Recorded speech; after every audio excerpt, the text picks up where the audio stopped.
Hey, how's it going, everyone? This is Thomas with the Post Race Inspection Podcast. NASCAR is back in the year 2026, albeit a few days delayed.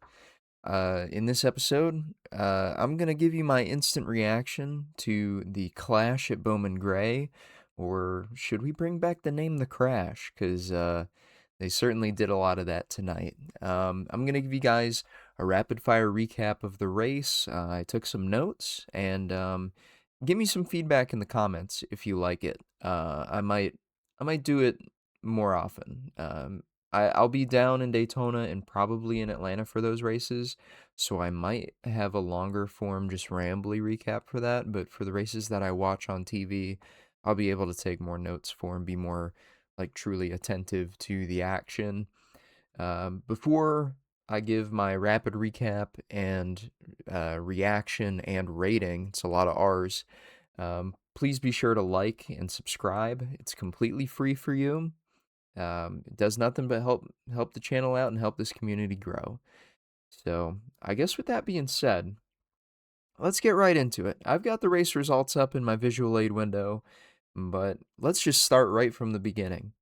So the NASCAR Clash returns to Bowman Gray, and it's a few days late. We started on a Wednesday night, gloomy, cold Wednesday night, because Saturday, Sunday, 10 inches of snow. And really, everyone in North Carolina, especially in that neck of the woods, was snowed in until Tuesday. It took even some drivers to shovel the grandstands off in order to get the facility prepped in time. But regardless, still so happy to see cars back on the track.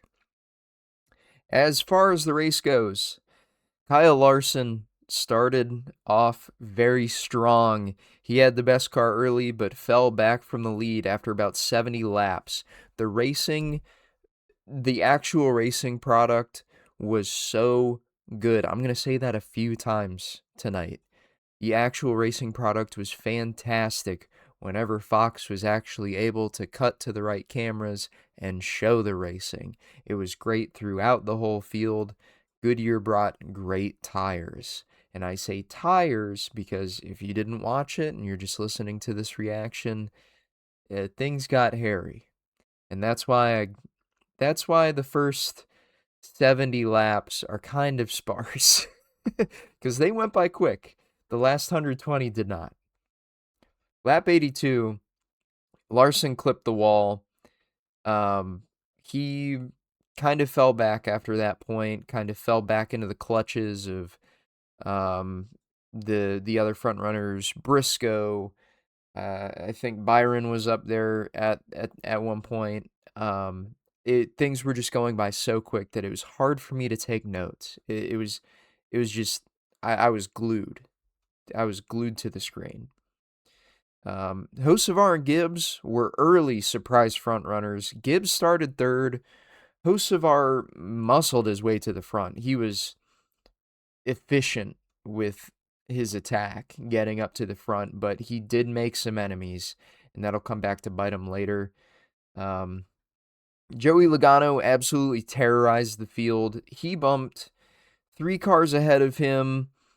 I think it was the 1, the 12, and then both of them went hard into the 23, caused the 23 to get spun around, and the 12, and it was not good. Bubba was not happy about that.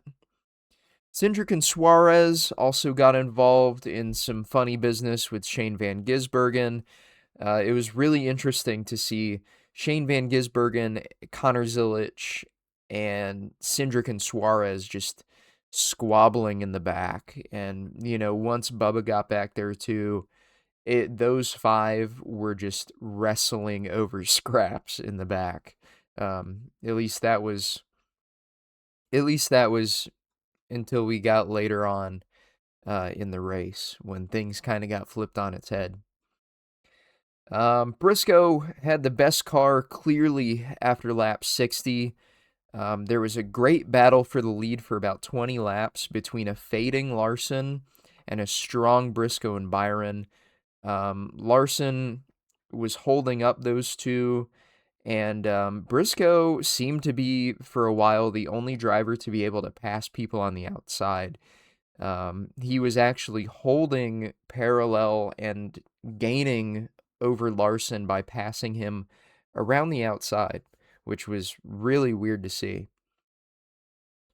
Hocevar and Byron, as we get towards the halfway point, they were running side by side for laps 85 and 95 for the lead, or for second place. I mean, Briscoe kind of ran away with it there, but everyone was still kind of close. Ty Gibbs started catching Briscoe on lap 95 with 5 to go before the hot dog break, as the broadcasts like to say. He ended up catching Briscoe, bumping him really hard, and Gibbs eventually completed that pass at lap 96. Gibbs leads at the halfway break, lap 100, where all the cars go into the pits by the field house and get 4 tires and fuel. Larson ended up falling all the way back to 11th. He really got used up by the rest of the field, it seems like the setup kind of faded. Setup got off of what the track ended up doing. Buescher fell way back. He was, I think, up to 5th place at the highest, around lap 50, and he was outside of the top 15 by the halfway break.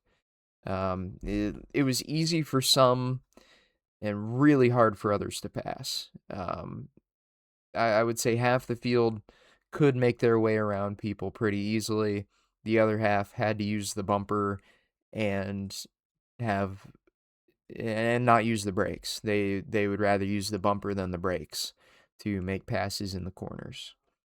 So the halfway break is really where stuff went crazy. For the better, racing product wise, yes. For the worse, as an overall product, yes. So lap 102, the cars were pacing.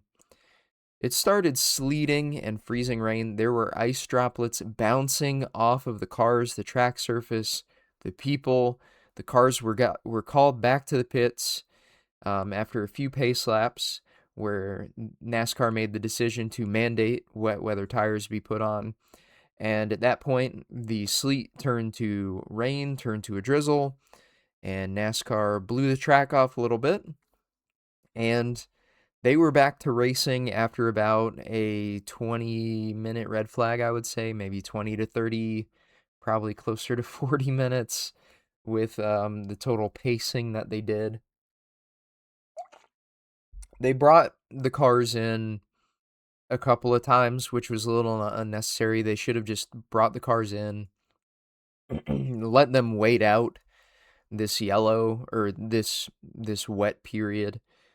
But Harvick was really excited on the broadcast that they were going to use the wet weather tires to get back racing, and I was too, because I knew that we were in for a real treat. So, back to racing, and Josh Berry immediately spins. Cindric gets a flat tire, spins around, 2 early yellows. And one thing that was really interesting that I would say, at least go back and watch the highlights for this race. If there's one thing that this race did, was make a great highlight reel for racing. Everyone, once it was wet on the track, everyone went to the outside lane. The outside lane was the preferred lane. With the white and red striping on the walls at Bowman Gray, it looked like a mini Lady in Black, which was really, really interesting. Hocevar got to the lead early after those 2 restarts, but lap 130, your top 5 is Hocevar, Briscoe, Gibbs, Elliott, after being mired the back half of the field for most of the race, and then Byron. Gibbs gets spun around, collects Chase Elliott, but they stay green somehow. Gibbs stays in the top 5. Elliott drops down to about 7th or 8th. Now, Hocevar, Briscoe, Suarez, Gibbs, Shane Van Gisbergen as a top 5 after that spin and keep going. But only a only a few laps later, lap 135, Briscoe started hawking down Hocevar, who had about a 3/4 of a second lead. Blaney spins and goes almost, I think it was like 3 laps after Gibbs spins and goes. They stay green. Preece makes his way up to 4th. He was wrestling his way through the field the whole time, complaining about the weather, about the glare. And a sudden caution, lap 139, kind of came as a surprise to everyone. Hamlin gets spun in front of the leaders, and that stacks everyone up. Hocevar barely stops in time to avoid damage. And the iRacers in the field under yellow, they were using the grass glitch to cool the tires.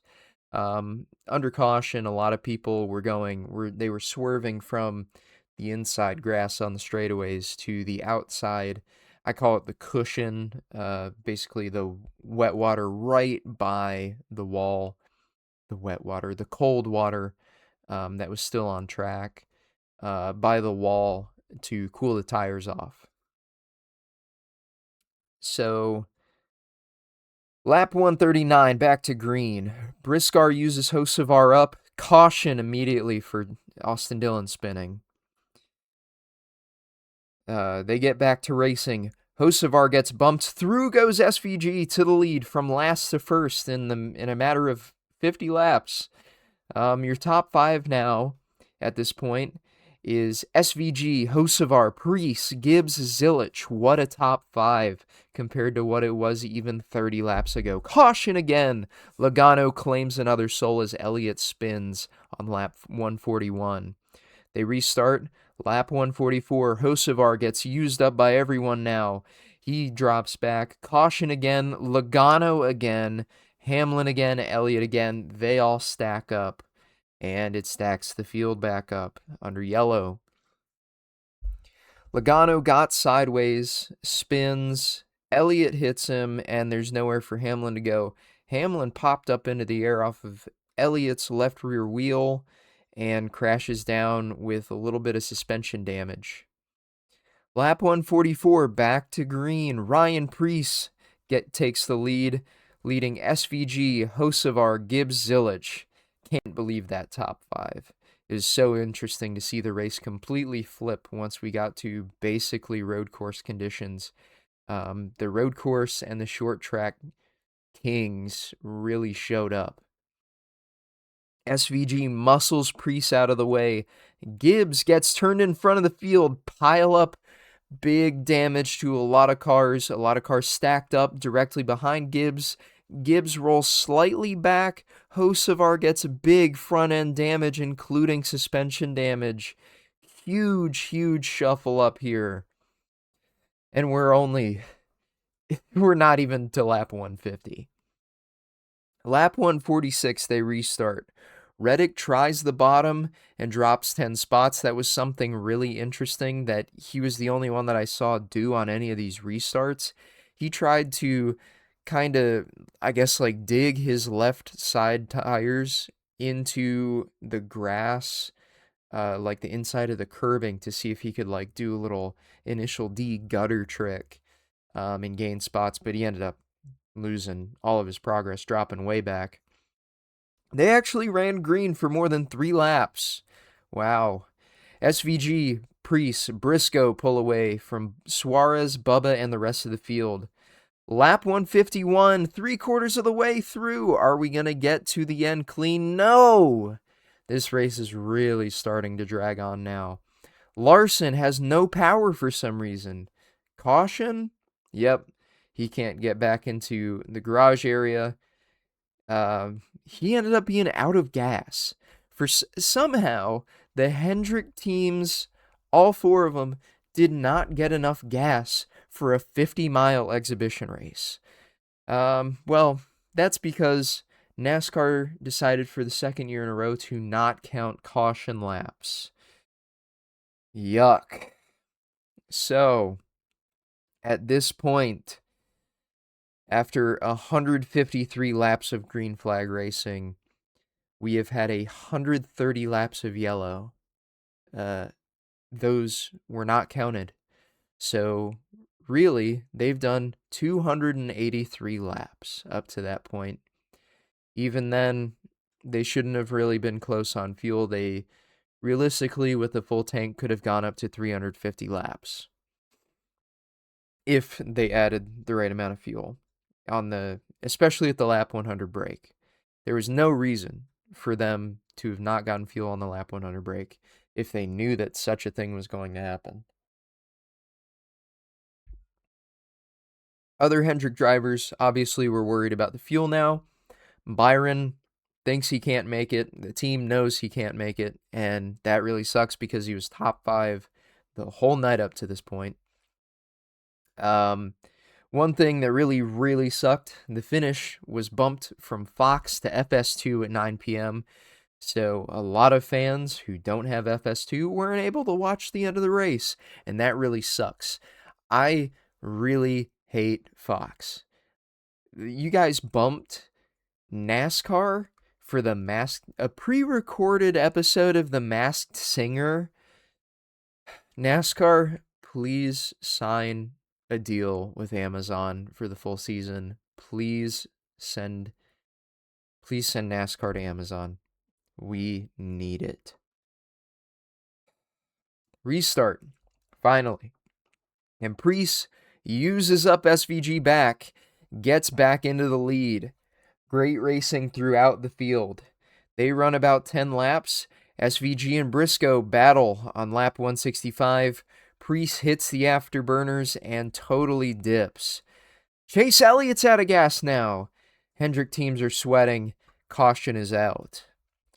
Now, during this time, the clock struck 9, and while I was fumbling with YouTube TV to try and change it over to FS2, the Fox FS2 changeover makes me miss Briscoe turning SVG and Zilich in front of the whole field, spinning them out and collecting them, damaging and basically ruining SVG's and Zilich's nights.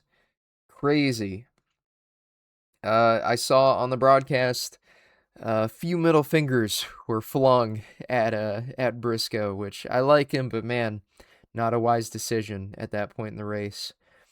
So, your new top 5 at lap 166, Priest, Briscoe, Blaney, Suarez, and Austin Dillon? Man. Under yellow, and you can notice that the track is drying significantly now. Bottom lane and cushion are still pretty wet, though. NASCAR pulls all cars in for an impromptu second break for fuel only. A lot of teams were complaining about it, especially James Small. I saw a quote on Twitter where James Small said in a little more rude manner that the other teams should have prepared for it. I agree. So, Hocevar goes to the tail end for unapproved tire change. It's going to be interesting to see how he does with 120 lap newer right side tires. Restart, finally. And Priest jumps out. Great restarts all night from Priest. Priest jumps out to the lead and shoots away from Briscoe and company. Blaney gets roughed up by Dillon and deals it right back. Dillon falls back a few spots. He gets eaten up by the field. Lap 171. Briscoe moved out of the way by Suarez. Great racing for second as Byron, Briscoe, Suarez, and Blaney all shuffle around jockeying for that second position. Eventually, Byron settles into second place and tries to reel in the leader Priest. At this point, Byron was 0.2 faster per lap. Priest had over a 3/4 second lead, but it turns out that Priest was just managing because as soon as the gap closed up to about 0.3, Priest put on the burners again and instantly started to pull away again. Under 25 to go now, finally. Blaney to third, past Briscoe. Your top 5 is now Priest, Byron, Blaney, Briscoe, and Suarez. Lap 181, 20 laps to go. Hocevar gets spun by Bubba.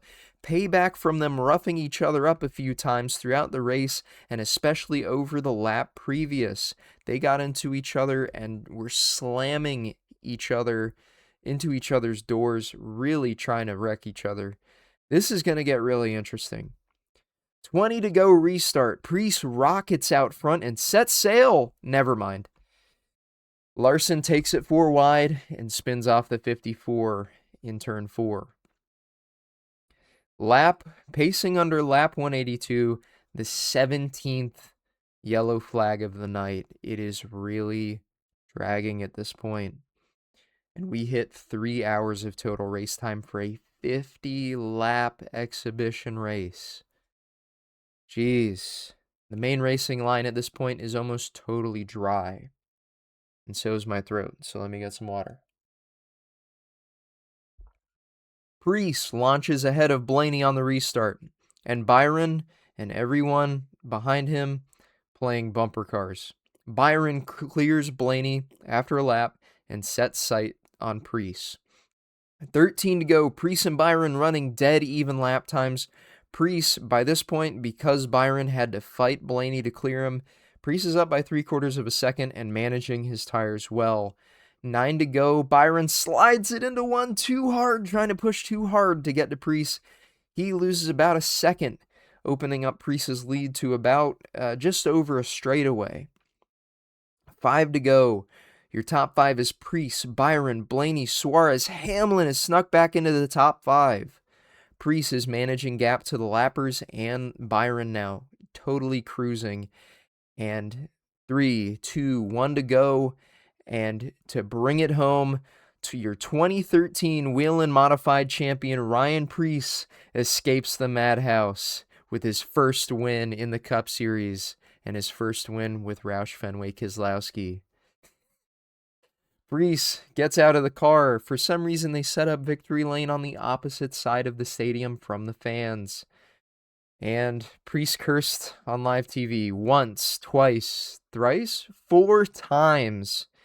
His quote saying, "It's been a fucking long road." Someone's getting fined. The full quote is actually, "It's been a fucking long road.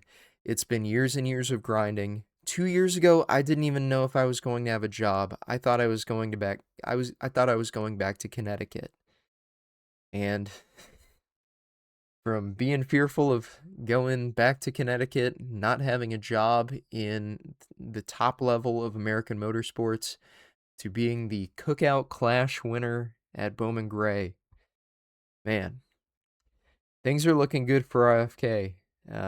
Priest said that he spent his offseason locking the fuck in and listening to Gucci Mane.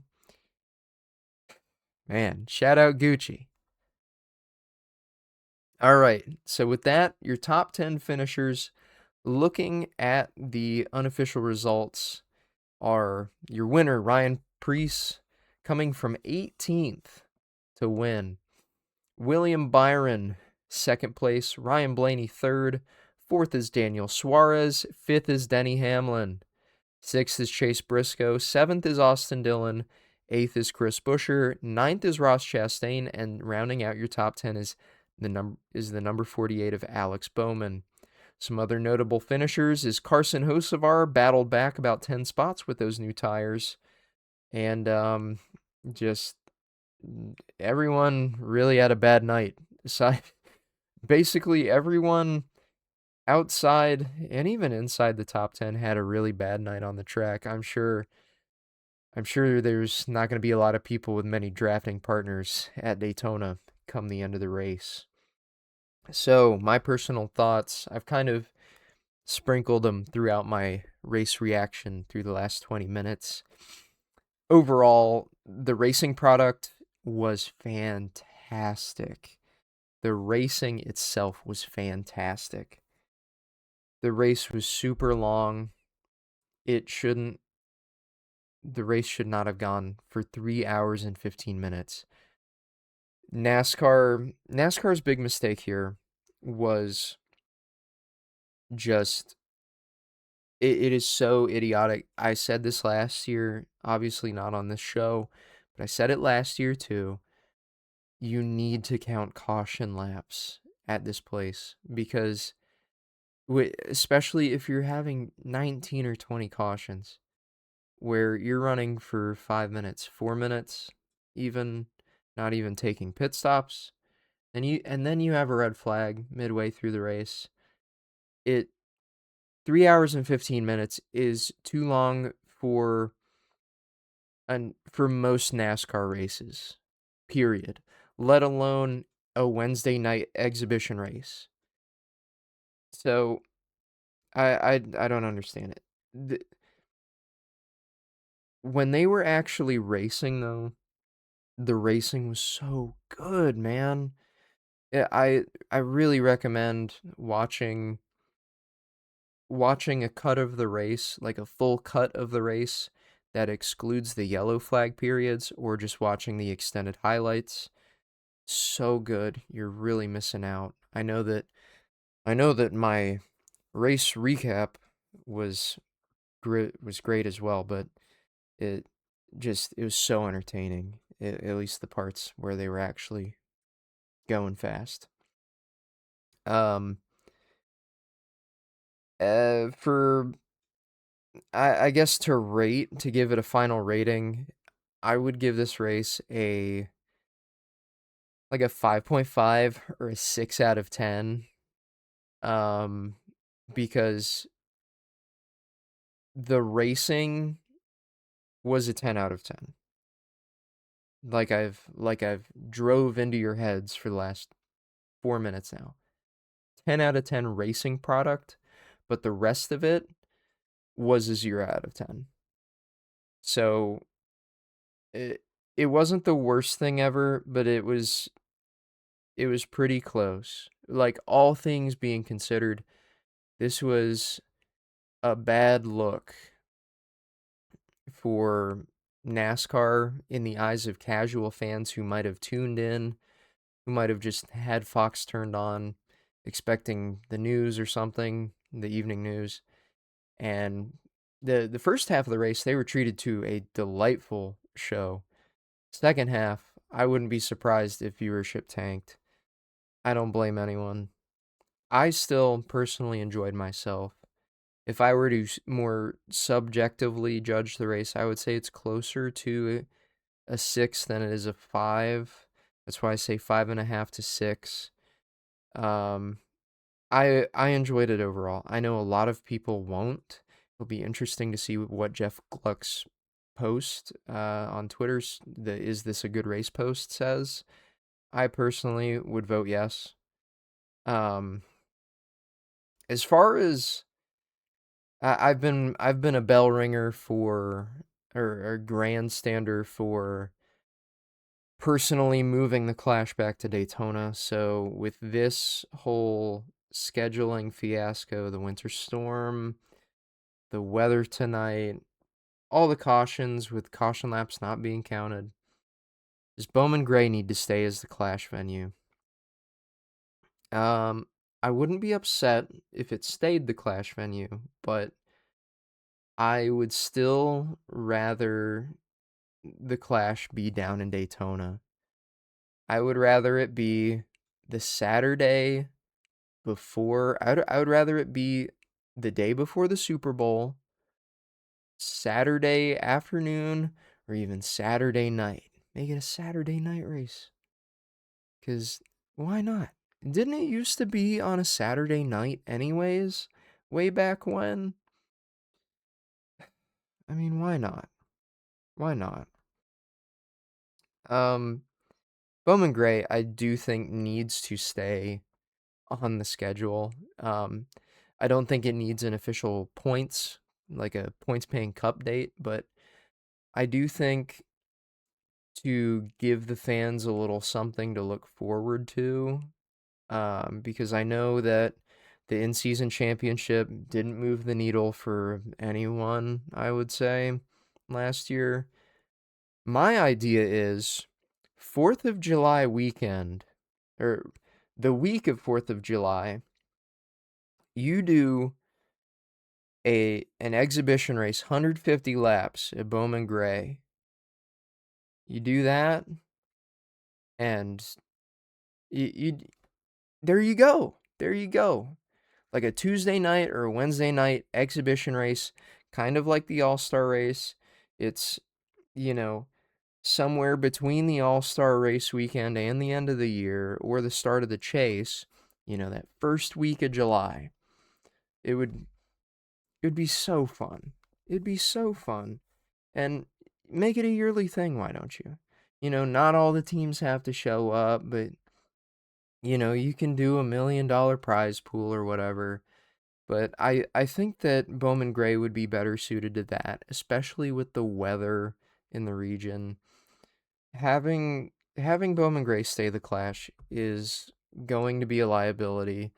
I know that this was a once in 25-year snowstorm that hit the region, but the weather tends to be better in Florida. Uh, as a person who lived there for 4 years, the weather tends to be better in Florida. I lived in Daytona for 4 years. Just bring it back to Florida. It gives me yet another reason to have a week-long vacation in Florida for speed weeks. So, with that being said, let me know your thoughts. I'm going to bounce out of here because it's 10:30. The wife's calling me. Leave a comment. Let me know. Be sure to like and subscribe. It's totally free for you to do. And let me know if you want more of these reactions. I enjoyed recording it, and I hope you guys enjoyed listening to it. Long outro done. Thanks for watching.